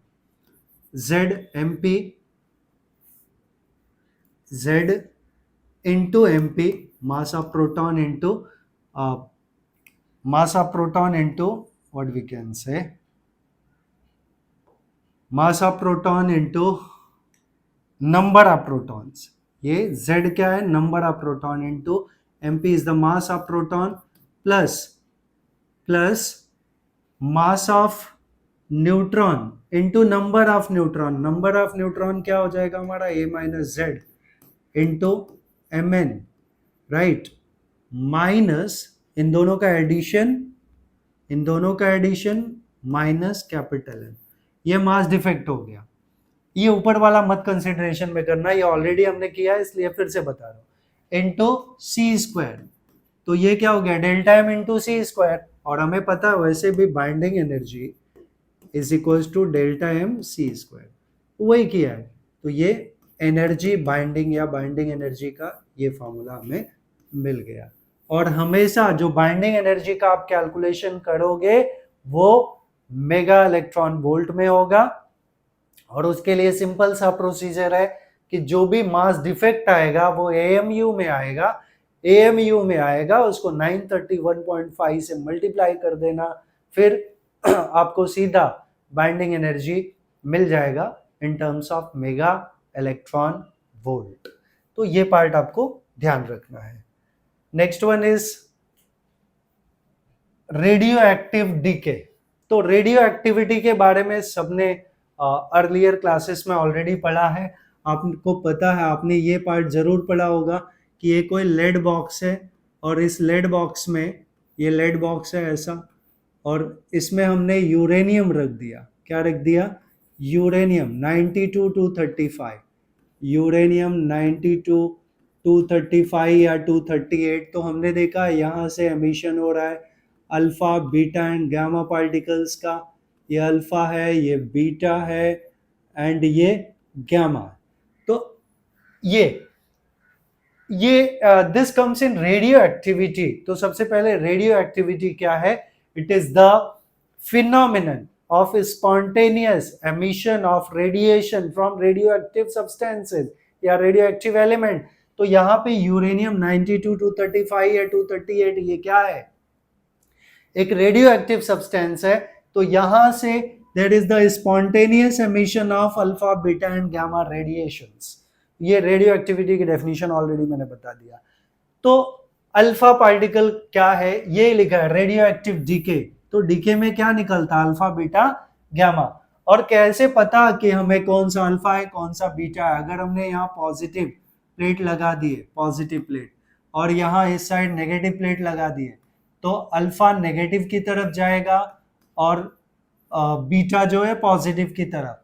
तो बीटा क्या है? नेगेटिव इन नेचर है. अल्फा जो है पॉजिटिव है एंड गामा क्या है? न्यूट्रल है. तो रेडियो एक्टिव डीके, ये अल्फा बीटा गामा का एमिशन स्पॉन्टेनियसली जब होता है तो हम उसे रेडियो एक्टिव डीके बोलते हैं.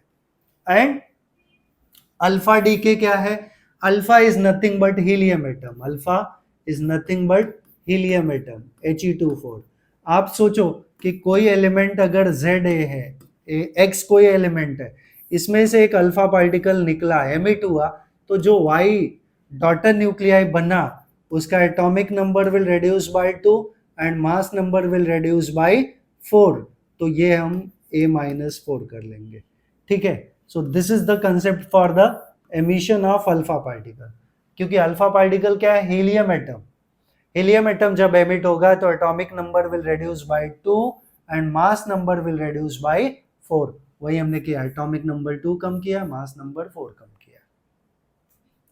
अब बात करते हैं बीटा डीके की. तो beta is nothing but electron. Beta क्या है? इलेक्ट्रॉन है, -10. तो जब बीटा पार्टिकल एमिट होगा तो atomic number will increase by 1. तो इसका एक जनरल एक्सप्रेशन दे देते हैं कि अगर कोई एलिमेंट X है, Z है, यहाँ से बीटा पार्टिकल एक एमिट होता है, ये ऊपर लिख दिया बीटा पार्टिकल, तो Y जो बना उसका atomic number will increase by 1 and there will be no change in the mass number. तो हमने क्या देखा? Z जो था वो Z+1 हो गया and no change in atomic number. और तीसरा है gamma particle. Gamma particle is neutral particle, 0 gamma is neutral particle.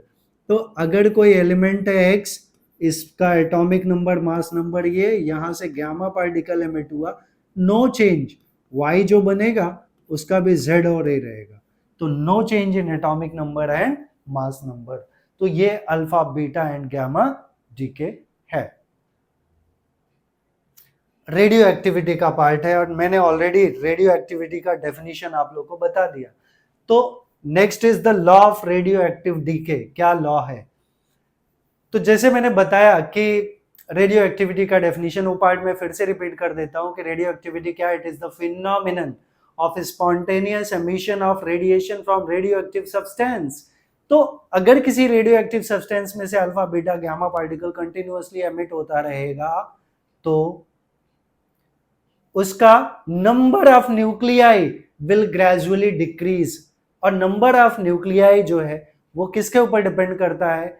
It will depend, मतलब उसका रेट ऑफ एमिशन, जो जिस रेट से वो निकल रहा है वो किसके ऊपर डिपेंड करेगा? कि पहले कितना था, उसके ऊपर डिपेंड करेगा। तो हम लोग बोल सकते हैं कि अगर यहां पे law of radioactive decay है, वो है rate of emission of radioactive rate of emission of number of nuclei will be directly proportional to the number of nuclei present at that time. This is the statement of law of radioactive decay. So it states that the rate of emission, the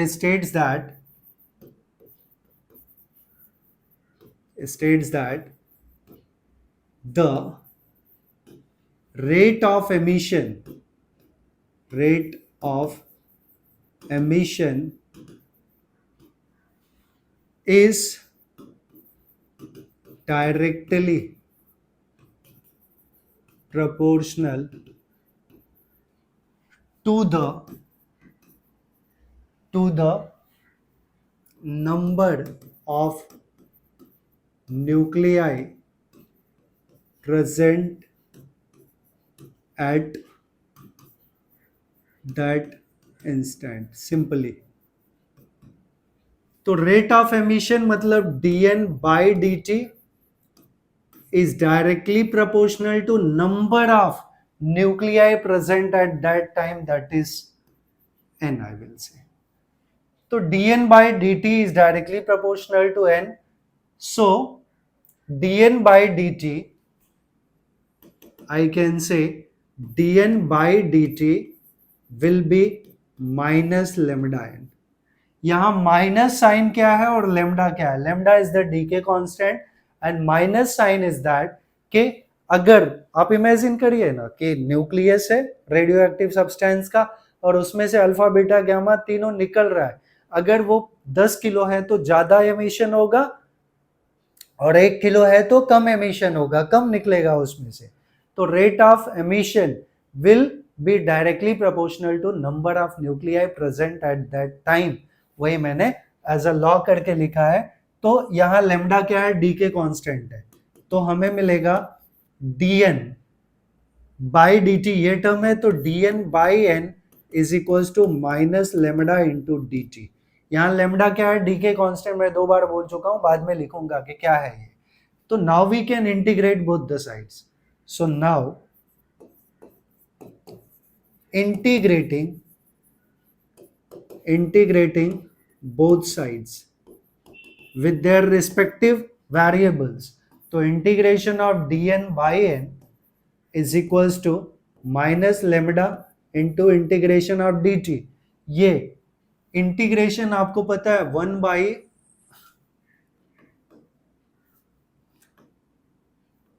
integration of 1 by x dx, ये क्या होता है? log x होता है। तो यही same formula हम यहां पे यूज कर लें। ये dx by dn by n है, तो it will be log n is equals to minus lambda into t plus c. क्योंकि जब हम इंटीग्रेशन करते हैं तो कोई कांस्टेंट लिखते हैं, यहां वो कांस्टेंट c है। अब c का वैल्यू चाहिए, तो c के वैल्यू के लिए हम बोल सकते हैं कि व्हेन डिसइंटीग्रेशन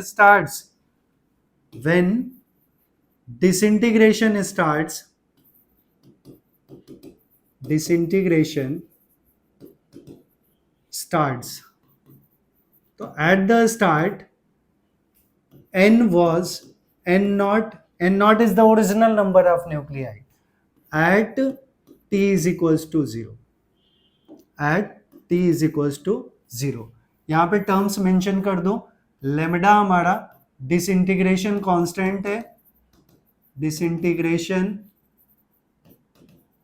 कांस्टेंट, या इसी को हम डीके कांस्टेंट भी बोलते हैं। And N naught is the original number of nuclei. क्या बोलते हैं? Original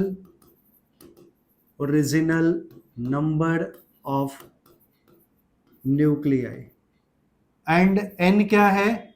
number of nuclei present at time T, present at time T, ये टर्म्स है।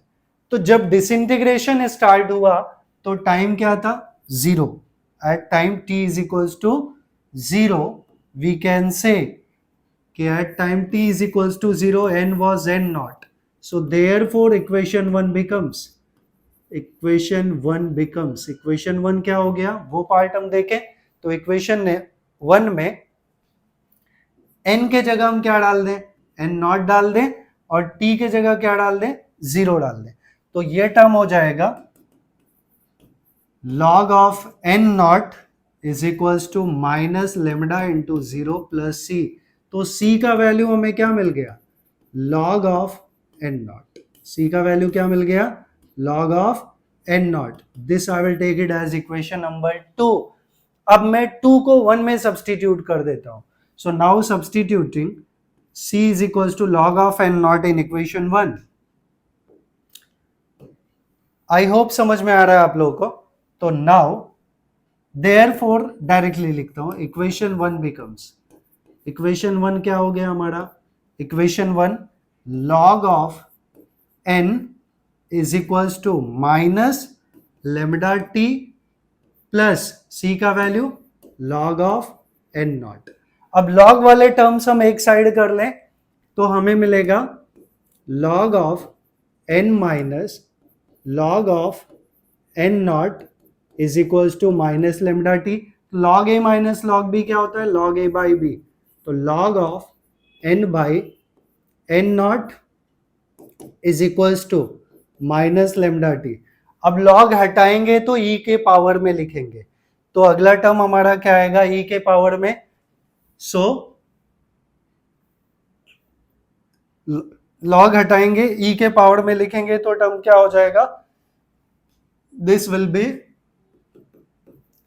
n by n not is equals to e raised to minus lambda t, e raised to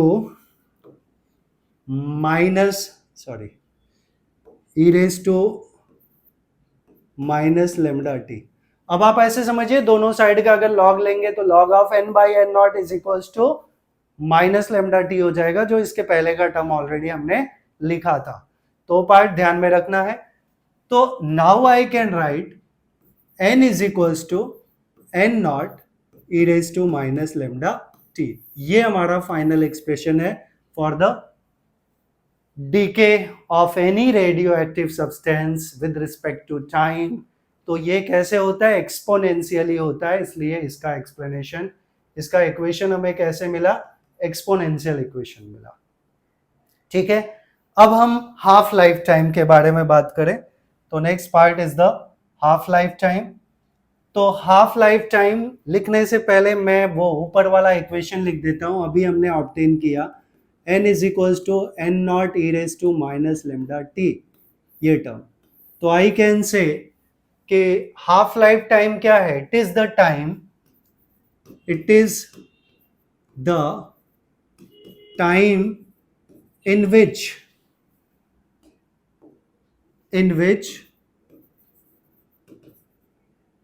any radioactive substance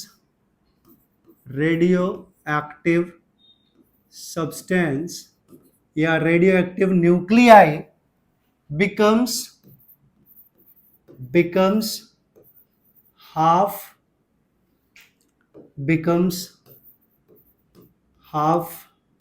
of its original value.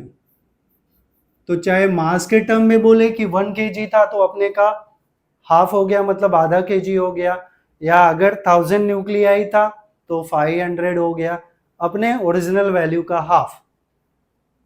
तो now I can say for half life time,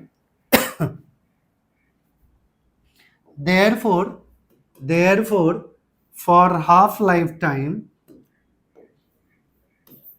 for half life time के लिए हमें क्या मिलेगा, n becomes n naught by two, original is n naught, हमने बताया था, पीछे लिखा था n naught is the original number of nuclei, तो number of nuclei become half of its original value at t is equals to t half. t half लिखूं या capital T से रिप्रेजेंट कर दूं, चलो t हाफ लिखता हूं मैं, इट डिपेंड ऑन अस। तो we know since n is equals to n naught e raised to minus lambda t, therefore for half lifetime क्या मिलेगा, for half lifetime n becomes n naught by 2 is equals to n naught e raised to minus lambda t के जगह t half, right? तो n naught get cancel, हमें मिला 1 by 2 is equals to e raised to minus lambda into t half। ये half suffix है, we have to keep in mind. तो it will be, ये कितना हो जाएगा, this will be 2 is equals to e raised to lambda t half, क्योंकि negative power है ना, तो जब हमने उल्टा कर दिया तो पावर गेट कैंसिल।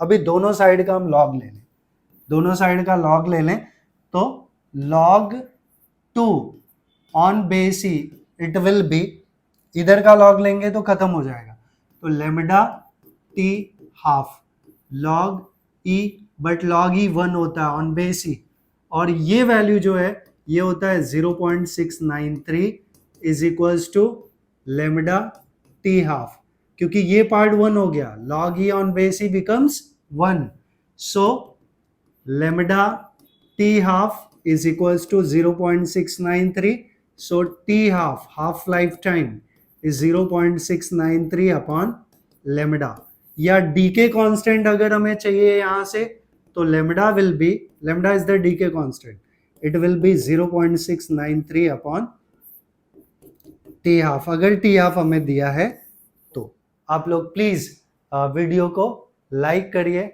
चैनल को सब्सक्राइब करिए, और वीडियो को जितना ज़्यादा से ज़्यादा हो सकता है उतना शेयर करिए। Thanks for watching this video, thank you very much.